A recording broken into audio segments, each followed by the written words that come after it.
सुंदर फटका, सुंदर फटका. चेंडू गेला सीमा रेषा पार, षटकार. खरं सुंदर फटका म्हणावा लागेल सिद्धेश यांचा.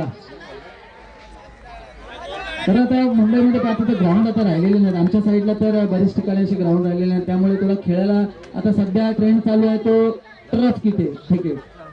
टर्फ मध्ये जायचं खेळायचं, कारण की ग्राउंड उपलब्ध नाही. त्यामुळे आम्ही प्रॅक्टिसला कुठे जाणार, सराव महत्वाचं तर बोलतात. प्रॅक्टिसला कुठे जाणार तर आम्ही तिकडे जातो. आणि दुसऱ्या चेंडूवरती लगावला गेला चौकार. सिद्धेश गाईचा गडावरती प्रहार करतायत अभिषेक पांडेवरती. काय सुंदर इथे फलंदाजी पाहायला भेटते ते आपल्याला सिद्धेश यांच्या बॅटीतून. चला पुढील चेंडू, शेवटचा चेंडू असेल या सामन्यातील. धावसंख्या झालेली आहे ती 13. हो, सुंदर सुंदर फटका. 2 धावांची झोन मध्ये गेलेला चेंडू आणि या 2 धावांची धावसंख्या झालेली आहे ती 15. जिंकण्याची